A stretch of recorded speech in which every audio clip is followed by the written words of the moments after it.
오늘은 야외 예배가 있지만 또 마가복음을 계속해서 강해하는 순서에 따라서 오늘 이 본문이 우리 이 시간에 주어졌습니다.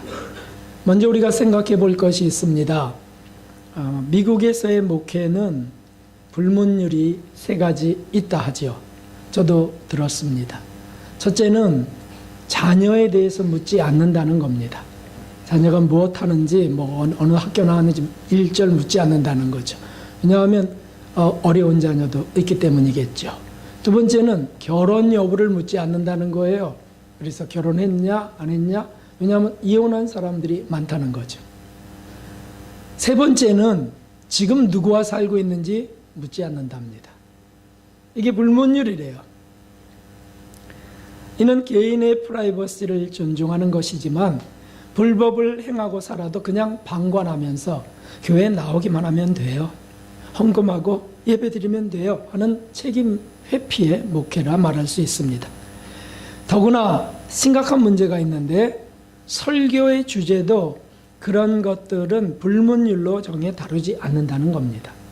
가정사에 대해서, 결혼에 대해서 다루지 않는다는 거예요. 이게 더 심각한 문제가 있습니다. 다시 말하면 성경의 이런 말씀들은 피해간다는 것이겠죠. 그래도 믿음이 있고 신앙생활 한다고 스스로 위안하면서 살아갑니다. 이런 일이 오늘날 우리 한국에도 우리나라에도 확산돼 가고 있습니다. 그래서 어른들이 만나면 자녀에 대해서 말하지 않는데요. 이혼 문제에 대해서 거론하지 않는데요. 애인 한두 명 있는 거에 대해서 거론하지 않는데요. 비슷해져 가고 있습니다. 이 시대에 거북한 주제가 아닐 수 없습니다. 그러나 이혼이 흔한 이 시대에 이런 주제가 거북하다고 해서 피해 가서는 안 됩니다. 왜냐하면 성경 말씀이고 예수님이 직접 하신 말씀이기 때문에 우리는 이것을 다뤄야 되는 것이죠. 저는 오늘 제목에 대해서 2개의 고민을 잠시 했습니다. 오늘 말씀에 대해서 예수님의 결혼관이라고 해야 되는가? 그런데 그러면 사도 바울의 견해, 베드로의 견해, 누구의 견해, 예수님의 견해 이렇게 되잖아요. 그러면 그렇긴 하지만 내 견해는 그렇지 않아요. 이렇게 나갈 수 있죠. 또 하나의 고민을 했는데 오늘 연합예배입니다. 한 달에 한 번. 그때 이런 걸 다뤄야 하나. 더군다나 야외배 나가기 직전인데 이렇게 불편한 걸 다뤄야 하나. 어린아이 학생들도 있는데. 그런데 이 2가지 잠깐의 고민은 다 인본적이라는 거예요. 하나님 중심적이 아니고 사람 중심의 고민이에요. 잠깐 스치고 지나갔습니다. 아닙니다. 불변의 성경 진리, 우리가 오늘 그걸 말씀으로 양식으로 삼으려고 여기 왔지 않았습니까? 예수님의 결혼관, 견해가 아닙니다. 어른들만 있는 자리에서 하신 말씀도 아니에요. 그 뒤에 어린이에 대한 말씀이 나와요. 어린이들도 크게 되면 하게 될 결혼에 대한 진리의 말씀을 하고 계신 겁니다. 물론 오늘 말씀이 조금 어려울 수 있지만 성령의 감동을 구해야 되겠습니다. 잘 듣고 전해야 되겠습니다. 예수님의 나라를 향해 가는 성도라면 어리든 어른이든 이대로 따라가야 됩니다. 진리가 아니면 천국에 이를 수 없지 않습니까? 더구나 이 혼란한 시대에 5월 가정의 달 마지막 주에 결혼에 대한 진리를 우리가 피해갈 수 없습니다. 그래서 우리 잠깐 생각해 보려 합니다. 먼저는 이혼이라고 하는 건 과연 성경에서 인정되는가? 이혼의 타당성에 대해서 좀 찾아봐야 되겠습니다. 이것은 우리 현실 속에 아주 밀접한 문제들이에요. 점점 더 많아져 가고 있는 시대죠. 먼저 구약을 봅시다. 구약은 오늘 말씀에도 그 말씀이 나와요. 예수님께서 요단강 건너편으로 가실 때 바리새인들이 물었습니다. 아내를 버려도 되겠습니까? 그러자 예수님이 모세는 뭐라고 하셨는가? 이혼 증서를 써줘서 내버리면 됐다고 했습니다. 당신은 어떻게 말씀하실 겁니까? 다시 말하면 함정을 파는 거죠. 그래서 모세는 이렇게 하는데 그렇게 하지 말라고 하면 그 함정에 딱 걸리는 거죠. 사실 이 바리새인들이 모세는 이혼증서를 써서 버리라고 했습니다라는 말은 신명기에 나와요. 신명기 한번 읽어보겠습니다. 신명기 14장. 사람이 아내를 취하여, 여기 보세요, 데려온 후에 수치되는 일이 그에게 있음을 발견하고 그를 기뻐하지 아니하거든 이혼증서를 써서 그 손에 주고 그를 자기 집에서 내어보낼 것이요 라고 말씀하셨습니다. 이 말을 하는 거죠. 성경이 이렇게 되어 있으니까 버려도 되지 않습니까? 그럴 때 예수님이 뭐라 하셨습니까? 그것은 너희가 완악하기 때문에 허락한 것이니라 라고 말씀하셨어요. 다시 말하면 그저 좀 잠시 살다가 자기 마음에 안 들고 자기 좋을 대로 마구 버릴까 봐 이혼증서를 써야 하는 복잡한 법적 처리를 하게 한 것이라는 거죠. 그러면 아무래도 좀 주춤거리고 아무래도 좀 왜 하려고 그러시오? 이렇게 하면 제사장이 그러면 뭐 이유도 돼야 되고, 그래서 좀 더 참고 살기를 원하셨던 겁니다. 그냥 이혼증서 써서 탁탁 버리라 그 뜻이 아니었다는 거죠. 정 어려우면 납득할 만한 확실한 이유가 있다면, 말하자면 불륜 같은 거 그런 걸 저지르고 수치스러운 일들을 저지르고 그렇게 하면 이렇게 하라라고 했습니다. 하지만 이런 게 아니라면, 이를테면 안 맞는 생활 습관, 뭐 치약을 중간에서부터 짠달지 이런 거 갖고 이혼해야 되겠습니까? 그게 아니고요. 다른 성격 때문에 그래요. 성격이 너무 안 맞아. 우리는 하나부터 열까지 로또처럼 너무 안 맞아요. 이렇게 했을 때 용서하고 살았느냐라고 하는 질문을 해봐야 되죠. 실수하고 진심으로 용서를 구하고 나에게 내가 좀 잘못된 습관이야 라고 할 때도 그것들을 그냥 저질러야 되느냐? 아니라는 거죠.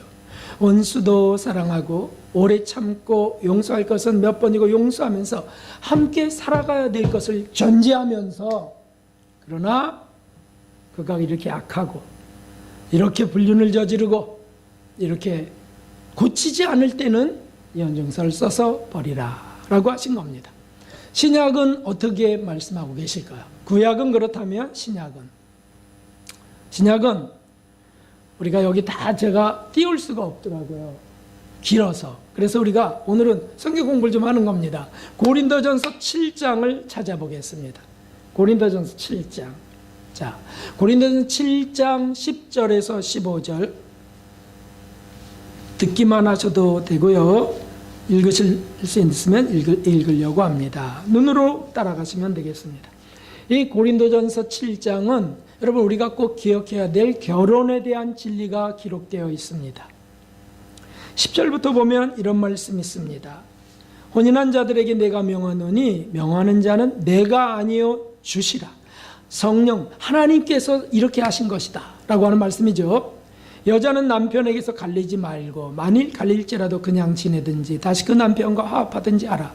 남편도 아내를 버리지 말라. 그 남은 사람들에게 내가 말하노니 이는 죄 명령이 아니라 만일 어떤 형제에게 믿지 아니하는 아내가 있어 남편과 함께 살기를 좋아하거든 버리지 말라. 어떤 여자에게 믿지 아니하는 남편이 있어 아내와 함께 살기를 좋아하거든 남편을 버리지 말라. 믿지 아니하는 남편이 아내로 인하여 거룩하게 되고 믿지 않는 아내가 남편을 인하여 거룩하게 되나니 그렇지 않으면 너희 자녀도 깨끗이 못하리라. 그러나 이제 거룩하리라. 혹 믿지 아니하는 자가 갈리거든 믿지 않는 자가 갈라서기를 원하면 갈라지게 하라. 형제나 자매나 이런 일에 구속받을 것이 없느니라. 그러나 하나님은 화평 중에서 너희를 부르셨느니라. 아멘. 먼저 헤어지지는 말라는 거죠. 성격이 안 맞는다고 뭐 좀 정말 실증나 이래서 먼저 헤어져서는 안 된다는 거예요. 저가 좀 잘못했어도. 근데 상대가 굳이 헤어지자고 하면 거기에 매일 필요 없다. 헤어지라 라고 하는 말씀이에요. 파격적인 말씀입니다. 그러나 믿는 성도들이라면 어떨까요? 지금 여기 분명히 안 믿는 자가 라고 했어요. 불신자가 헤어진다 그러면 헤어지라 그런 뜻이에요. 그럼 믿는 성도들이라면 어떻게 될까요? 이게 이제 고민이죠. 사실은 이혼 자체가 믿는 이들 속에는 불법이 됩니다. 왠 줄 아십니까? 1만 달란트 탕감받은 자들로서 우리는 살고 있기 때문이에요. 평생 갚아도 갚을 수 없는 수십조의 그 돈을 탕감해 주셨어요. 하나님이 예수 그리스도로 인하여. 그런 은혜를 받아놓고 상대가 남편이나 아내가 잘못하고 실수하고 이런 문제에 있어서 왜 그렇게 하냐? 왜 나한테 거짓말하냐고? 왜 돈을 딴 주머니 차고 있냐고? 응? 이 문자 메시지 뭐냐고? 이러면서 죄송해. 내가 잘못했어라고 하는데도 불구하고 나 안 돼. 못 살겠어. 이혼. 이렇게 할 수 없다는 거죠. 그러면 너는 1만 달란트나 탕감받아 놓고 100데나리온 지금 내놓으라고 하는 악한 자가 되는 것이죠. 어려워도 끝까지 참고 인내하며 주님의 긍휼과 은총을 구해야 한다는 것이에요. 사실은 오늘 여기 계신 분들 가운데도 그렇게 참아가는 분들이 계실 겁니다. 잘하시는 겁니다. 잘하시는 거예요. 그런데 여기에 한 가지 잊어서는 안 되는 것이 있어요. 회개를 전제한다는 거예요. 무슨 뜻이죠? 또 참고 살고 또 참고 살고 할 때 그 상대의 회개를 전제로 한다는 거예요. 만일 회개하지도 않고 계속 불륜을 저질러요. 계속 도박을 하고 돈을 갖다 쓰고 회개를 안 해요. 그 다음에 더군다나 폭행을 해요. 남편이나 아내가 폭행을 해. 그런데 회개도 안 해. 정당화해. 너 같은 거는 맞아야 돼. 맞아야 정신 차려. 뭐라든지. 그럴 때는 그 사람은 집사건 장로건 목사건 전도사건 할 거 없어요. 불신자와 같습니다. 그게 어떻게 성도라고 할 수 있을까요? 성도가 아니죠. 불신자와 똑같아요. 그럴 때는 헤어질 수 있다는 겁니다. 그런 사람들은 툭 하면 이러죠. 갈라서 자고, 지긋지긋해 못 살겠어. 끝내자고. 그럴 때 매일 필요가 없다는 거예요. 그럴 때는 갈라서게 하라. 불신자니까. 그런 것에 묶여서 신앙생활도 영성생활도 할 수 없다면 벗어나라는 말씀입니다. 형제나 자매나 이런 일에 구속받을 것이 없느니라 라고 하셨습니다. 그렇다면 자 구속받을 것이 없느니라. 그렇다면 예수님의 결혼 진리는 과연 무엇일까요? 이것이 핵심이죠. 핵심. 말씀으로 정리해 보겠습니다. 예수님의 결혼의 진리는 두 가지입니다. 두 가지. 하나는 거룩성이에요. 거룩성. 성경 말씀을 한번 같이 읽어보겠습니다. 레위기 11장입니다. 여기 앞에 읽어보겠습니다. 나는 너희의 하나님이 되려고 너희를 애굽 땅에서 인도하여 낸 여호와라. 내가 거룩하니 너희도 거룩할지어다. 아멘. 하나님이 거룩하시기 때문에 우리를 거룩하라고 하세요. 왜냐하면 함께 살아야 될 하나님이시기 때문에. 데살로니가 전서를 보겠습니다. 시작. 하나님의 뜻은 이것이니 너희의 거룩함이라 곧 음란을 버리고 각각 거룩함과 존귀함으로 자기 안에 취할 줄 알고 하나님을 모르는 이방인과 같이 세욕을 쫓지 말고. 욕망, 그 성욕의 욕망으로 세욕을 쫓아가고 이방인들처럼 난잡한 일들이 되지 않도록 거룩함으로 취하라. 부부관계조차도 거룩성이 중심이라는 것이죠.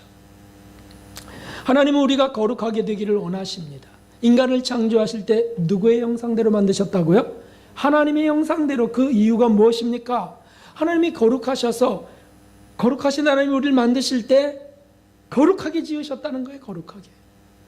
그래서 천국 가면 다 천사들의 모습 같고 다 하나님의 모습 같다는 거예요.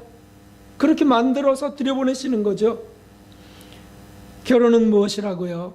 바로 이것을 서로 격려하고 서로 독려하고 서로 노력해가는 거룩함의 도장입니다. 물론 결혼하지 않고 홀로 살면서 그런 길을 갈 수 있다면 말할 것 없이 더욱 좋습니다. 1절에서 5절까지를 보십시오. 고린도전서 지금 펴놓으셨죠? 1절에서 5절. 고린도전서 1절에서 5절. 7장 1절에서 5절 제가 읽겠습니다. 너희의 쓴 말에 대하여는 남자가 여자를 가까이 아니함이 좋으나 음행의 연고로 남자마다 자기 아내를 두고 여자마다 자기 남편을 두라. 남편은 그나 아내에게 대한 의무를 다하고 아내도 그 남편에게 그렇게 할지라.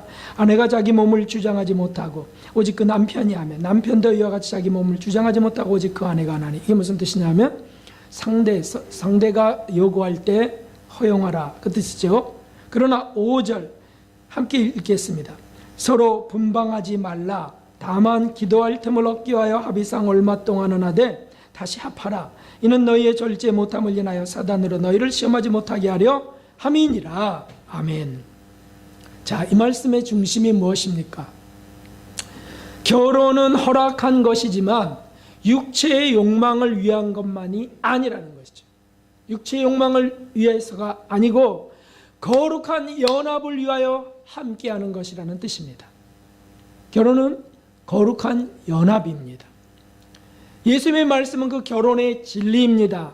무엇이죠? 부모를 떠나 한 몸이 될지니라 라고 하셨습니다. 부모를 떠나 한 몸이 될지니라. 육체의 한 몸? 육체만을 말하는 걸까요? 아니죠. 영원히 함께 하나가 되는 섬김과 사랑을 이루라는 말씀이에요. 하나가 되라. 아내와 남편이 서로 섬겨서 하나가 되어라. 마치 그리스도 안에 하나가 되는 교회처럼. 베드로전서에 보면 아내에게 직접 하신 이 사도 베드로가, 사실 이게 사도 고린도전서는 사도 바울, 결혼을 경험하지 않은, 아내를 경험하지 않은 사도 바울의 지금 이 성령의 감동을 쓴 진리잖아요, 말씀이잖아요. 근데 베드로 사도는 아내를 데리고 다녔거든요. 그래서 베드로전서에 보면 좀 더 분명한 게 있습니다. 베드로전서 3장 1절에 한번 보십시오. 시작. 아내된 자들아 이와 같이 자기 남편에게 순복하라. 이는 혹 도를 순종치 않는 자라도 말로 말미암지 않고 아내의 행위로 말미암아 구원을 얻게 하려 함이니라. 무슨 뜻이겠어요? 아내가 무조건 복종하라는 거야, 남편에게? 돈 내놔! 그럼 복종하라는 거예요, 무조건? 그게 아니고 아내의 행위로 말미암아 구원을 얻게라고 했으니까 어떤 겁니까? 사랑과 섬김과 지혜로 그 남편의 그 사정을 헤아리고 남편의 가엾은 그 영혼을 위하여 순복하면서 하나님 앞으로 인도하라는 뜻이죠. 그런 거잖아요. 제가 지혜로운 여인이 되어야 된다. 왜? 남편과 함께 천국 가야 되니까. 그런데 남편을 말이죠, 막 짐승처럼 여기고 업신 여기고 남편을 아유 저 식충이 저 삼시 새끼 해가면서 막 무시하고 멸시하고 다른 데 나가 남편을 막 험담하고 아유 우리 집에 짐승이 한 마리 살아 막 그래가면서 한다면 그 안에도 천국은 못 들어가는 거죠. 둘 다 못 들어가죠. 거룩성이란 말이죠. 거룩성. 내가 거룩하니 너희도 거룩하라 하셨던 그 은혜를 받은 진리를 받은 우리가 그 가정 속에서 그 거룩함이 드러나도록 그 사랑이 드러나도록 해야 된다는 말씀이죠. 어렵죠? 기도해야 되죠. 지혜를 얻으셔야 되죠. 기도해야 된다는 거예요. 끊임없이 기도하고 은혜를 구하고. 그래서 사실은 유익한 것입니다. 영적으로. 자, 그러면 남편들은 또 뭐라고 하셨을까요? 베드로전서 7절을 보기 3장 7절에 함께 읽겠습니다. 남편 된 자들아 이와 같이 지식을 따라 너희 아내와 동거하고 저는 더 연약한 그릇이요 또 생명의 은혜를 유업으로 함께 받을 자로 알아 귀히 여기라. 이는 너희 기도가 막히지 아니하게 하려 함이라. 아멘. 어떻게 여기라고요? 귀히 여기라 그랬어요. 귀히 여기라. 아내를 귀히 여기라. 그런데 연약한 그릇이다. 저는 더 연약한 그릇이야. 다시 말하면 육체적으로도 연약하잖아요. 그렇죠. 그리고 무서움도 잘 타고. 하여튼 세상에서 제일 비겁한 남자가 누구냐 하면 여자들을 물리적 힘으로 제압하려는 사람들, 주먹으로 다스리려는 남자들, 제일 비열하고 제일 째째한 남자들입니다. 아니면 목청 큰 소리로 막 꽥꽥 소리 질러가면서 밥상을 뒤엎어가면서 발로 그냥 이것저것을 쳐가면서 그 여자들이 두렵잖아요. 이런 남자들이 똥개 같은 사람들입니다. 왜 똥개인 줄 아십니까? 똥개들이 겁이 많거든요. 그리고 엄청 짖어요. 그것도 주인의 목줄이 걸려 있을 때 엄청 짖어요. 목줄 딱 풀러주면 꼬리 밑으로 하고 도망가 버립니다. 남편들아, 아내는 더 연약한 그릇이요 생명의 너를 유업으로 함께 받을 자인 줄 알아. 귀히 여기라. 사실 아내 없는 남편 얼마나 초라하겠습니까? 늙어갈수록 더 초라해지는 게 그 남편이죠. 진즉 알아서 그 아내를 귀히 여겼으면 얼마나 좋았겠어요. 그래서 남편들은 아내를 귀히 여겨서 함께 기도가 막히지 않도록, 그렇게 놓고서 교회 와서 예배드리면 하늘문이 열리겠어요? 저는 좀 목사니까 목사로서 부끄러운 얘기 좀 할게요. 목사님 중에도 사모를 폭행하고 꼼짝 말어, 이 뻥뻥 따지 마, 그러고서 강단에 쓰기도 한다는 얘기를 들었어요. 이거 얼마나 끔찍한 일인지 모르겠어요. 그럼 그 양심은 어디 간 거예요? 양심은. 사모는 저기서 울고 있어요. 여기 터져 눈탱이 밤탱이가 돼갖고 저 구석에서 울고 있어요. 그런데 여러분, 사랑해야 됩니다. 하나님은 사랑이십니다. 아내하고 눈이 딱 마주쳤네. 잠잠고 있어 죽어 너. 이런 위선자가 어디 있겠어요? 하나님 두려운지 모르는 거죠. 심판을 모르는 거죠. 그렇게 해서는 안 된다는 거죠. 목사님에게서 죄송하지만 우리 성도님 중에도 완력으로, 힘으로 제압하려고, 굴복시키려고 하는 것이 있다면 그것을 회개해야 되죠. 누가 더 연약합니까? 아내가 더 연약하지요. 자녀도 연약하지요. 남편은 바로 자기의 기도가 막히지 않게 하려고, 하나님과의 관계가 끊어지지 않게 하려고 귀히 여겨야 된다는 거예요. 아내는 그 남편을 지혜롭게 세워드리고, 그리고 함께 가야 될 사람이니까. 이겼다 중심이 뭐라고요? 내가 거룩하니 너희도 거룩하라. 거룩성이에요. 부부는 거룩함을 추구해가는 가장 작은 관계입니다. 이것이 은혜죠. 자, 그러면 마지막으로 예수님 진리의 목적성을 살펴보겠습니다.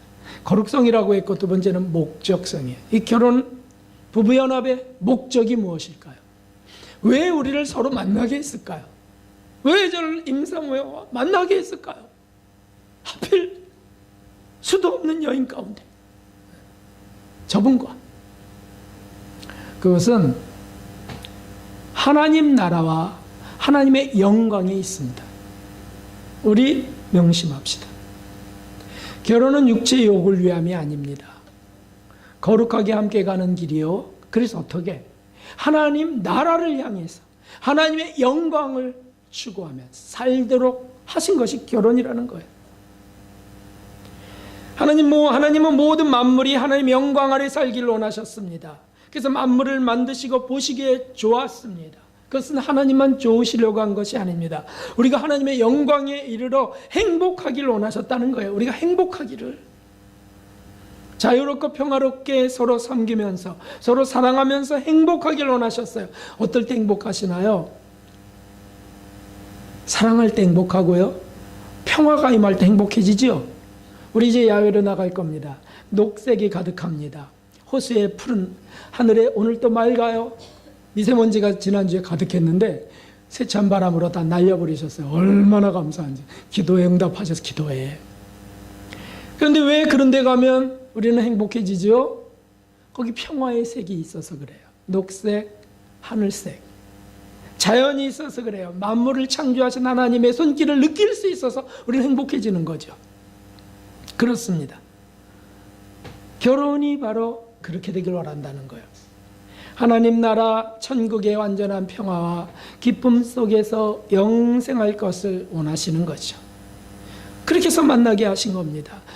저 왼수 남편을 뭐라고 하세요? 평생 원수 뭐 이렇게 하는 이런 유머들 다 가정 파괴 요소들이에요. 가정은요, 주님의 사랑, 천국이 시작되는 곳이에요. 천국의 지점이 되는 곳이죠. 함께 읽어보겠습니다. 시작. 먹든지 마시든지 무엇을 하든지 하나님의 영광을 위하여 하라. 아멘.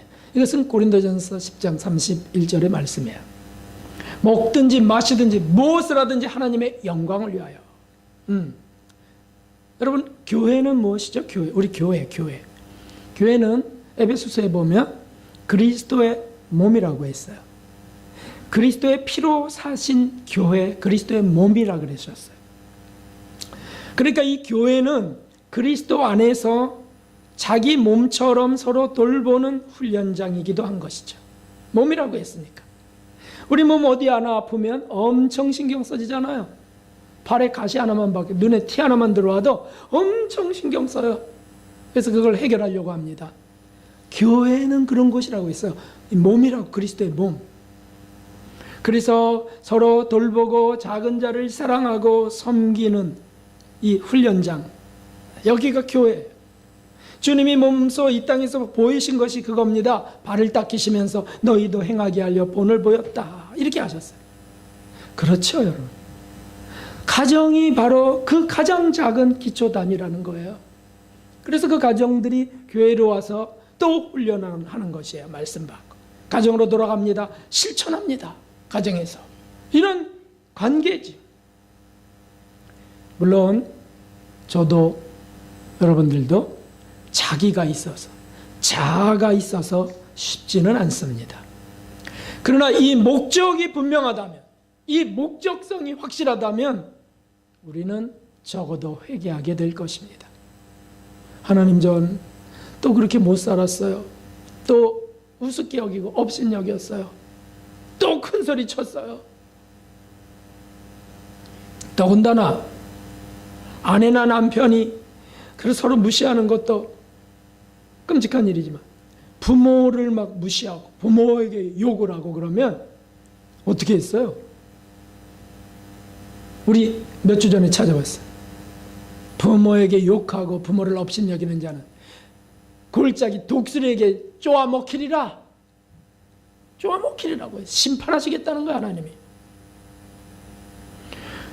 가정은 어떤 곳이에요? 욕하는 곳이 아닙니다. 부부는 뭡니까? 욕하는 대상이 아닙니다. 거룩성이 이루어지는 대상이고요. 하나님 나라가 이루어지는 곳이에요. 그것을 위하여 기도하는 것이죠. 내 힘으로 안 됩니다. 내 성질로 안 됩니다. 그러니까 회개하고, 우리 힘으로 안 되니까 성령님을 의지하고 예수님의 도움을 구하며 가는 것. 이것이 가정이죠. 그래서 그 가정이 어떤 게 행복한 가정이냐면 서로 회개하는 가정, 서로 잘못했다고 하는, 미안하다고 하는 가정, 그게 행복한 가정이죠. 실수는 할 수 있습니다. 화가 날 수도 있습니다. 근데 죄송합니다. 미안합니다. 용서해 주세요. 이 가정이 행복한 가정이에요. 왜요? 하나님 목적이 이루어지기 시작하는 거죠. 거룩함이 드러나기 시작하잖아요. 그렇습니다. 가장 기초사회, 그것은 가정이고요. 하나님 나라의 기초사회, 이런 기초단체가 교회입니다. 여러분, 질문 한 가지 하겠습니다. 우리가 교회로 모이는 것은 왜 모이는 걸까요? 질문도 아니죠. 그런데 재미있어서 모이는 건가요? 교회가 재미있어요? 재미있을 때도 있지만 없을 때가 더 많을 수 있어요. 재미있으면 가고 재미없으면 안 가는 것이 아닙니다. 그것은 철저히 자기 중심입니다. 자기 기분 중심, 정욕 중심이에요. 우리가 교회에 오는 것은 하나님의 영광을 위한 목적을 분명히 갖고 연합하려고 오는 겁니다. 그리스도의 몸이 되려 섬김을 배우려고 지금 가는 겁니다. 할렐루야. 섬김을 배우는 거예요. 가정도 그렇다. 가정도 섬기는 거죠. 이용해 먹으려고 그러고, 오늘 저 남편을 어떻게 이용해 먹을까? 오늘 저 아내를 어떻게 부려먹을까? 이건 가정이 아니죠. 자기중심적인 생각은 버려야 되는 것이죠. 자기 생각대로, 자기 감정대로, 자기 자존심대로 살아가는 것이 가정이 아닙니다. 나 터치하지 마. 오늘 나 터치하면 다 죽을 줄 알아. 이건 깡패 집단이지 가정이 아닙니다. 자기를 부인하고 자기 십자가를 지고 가는 것, 그것이 시작되는 출발선이 가정이에요. 가정. 그것을 훈련할 수 있는 것이 가정이고 교회입니다. 교회는 정말 세상 속에서 그것을 강하게 훈련받는 것이에요. 그래서 교회에 꼭 나하고 어떻게 저렇게 안 맞은 사람이 앉아있지? 이런 사람이 한두 명 꼭 있잖아요. 별로 동의가 안 되는가 봐요. 내 성격, 내 성질과 진짜 맞지 않는 사람이 저기 있네. 이런 사람 교회에 있어요. 왜 그렇게 하세요? 서로 부딪히고 깨어지라고. 자기 편한 대로, 자기 욕심대로 채우려고 나오는 데가 아니니까. 복이나 구하려고 나오는 무당집이나 절이 아니라고요. 교회는 연합하려고, 섬기려고, 서로 사랑하려고, 그것을 표본이 대신 예수님과 연합하려고 오는 것이 교회입니다. 그러니까 끼리끼리 나 좋을 사람과 끼리끼리만 다니고 끼리끼리만 대화하고 당짓고 이런 것이 교회가 아닙니다. 그럼 밖으로 나가세요. 교회에서 그거 하지 말고 밖으로 나가시라고요. 교회는 서로 사랑하고요, 용서하고요, 자기를 부인하고요, 그렇게 하는 것이죠. 그런 건 세상 이익 집단이나 하는 짓이잖아요. 교회는 그걸 회개하는 것이죠. 거룩한 연합입니다. 가정은 그 기초단입니다. 그리스도의 몸인 교회를 허무는 자가 되어서는 끔찍한 불행입니다. 예루살렘 성벽을 허무는 여우를 잡으라고 했습니다. 가정도 마찬가지입니다. 가정을 헐려고 하는 마귀들이 존재합니다. 그래서 성질나게 합니다. 험한 말을 하게 합니다. 욕을 하게 합니다. 그것을 따라가시렵니까? 아니죠. 예수님을 따라가야죠. 예수님을. 그럴 때 치료가 일어나고요. 그럴 때 변화가 일어나고요. 행복이 하늘로부터 부어지는 것입니다. 사랑하는 성도 여러분, 주님의 말씀대로 살면 주님이 주시는 복락과 은총을 얻습니다. 적어도 못 사는 걸 회개하면 행복이 시작됩니다. 주신다고 하신 그 주님의 평강이 임합니다. 그것을 받아야 되겠습니다. 교회가 주님과 연합을 위한 훈련장이라는 사실 명심하십시오. 그리스도의 몸인 것처럼 결혼도 하나님의 영광과 그로 인한 행복을 위한 부부의 연합이라고 하는 것, 가정은 그 시작이라고 하는 것을 우리 명심해야 되겠습니다. 행복한 주님으로 인한 행복한 가정과 부부가 될 수 있기를 축복합니다. 우리 저것 다시 한번 함께 큰 소리로 읽어보겠습니다. 주님으로 인해 행복한 가정과 부부가 되자. 아멘. 오늘 야외 예배 때에도 우리 거기서 행복을 따는, 행복을 거두는 귀한 야예배가 되고 우리 연합 그리스도의 몸을 이루는 사랑이 이루어지는 복된 시간 될 수 있기를 주님의 이름으로 축원합니다. 우리 222장 우리 찬송 드리겠습니다.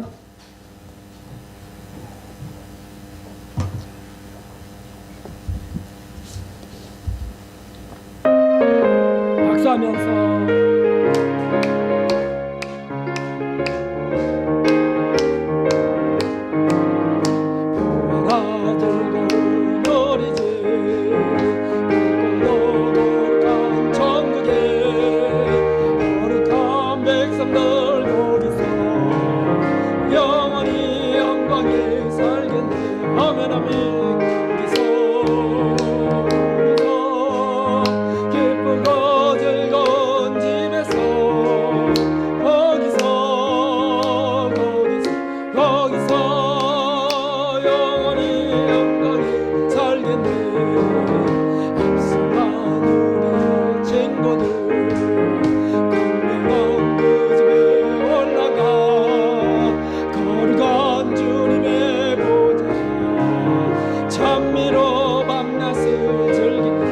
합시다. 거기서 그거 즐거운 집에서 거기서 찬미로 밤낮을 즐기네. 우리를 구하신 주님도 그 집에 계시니 아멘 아멘. 이 세상 떠날 때 주님과 영원히 살겠네. 거기서 기쁘고 즐거운 집에서 거기서 주님과 영원히 살겠네. 우리의 일생이 끝나면 영원히 즐거운 곳에서 거룩한 아버지 모시고 기쁘고 즐겁게 살겠네. 아멘 아멘. 거기서 기쁘고 즐거운 집에서 거기서 기쁘고 즐겁게 살겠네. 우리 주님 한번 보러 기도할 때 하나님 저가 회개합니다. 하나님 지금까지 가정을 파괴하고 있었습니다 라든지 하나님 교회를 망치고 있었습니다. 여호 같았습니다 고백하면서 하나님 예수님 거룩을 쫓게 하소서. 하나님 거룩한 목적에 따르게 하소서. 주님 한번 부르고 행복한 가정 되게 해달라고 교회 되게 해달라고 기도합니다. 주님 하나님 아버지 감사합니다. 하나님 아버지 감사합니다. 하나님이여 우리에게 주는 은혜를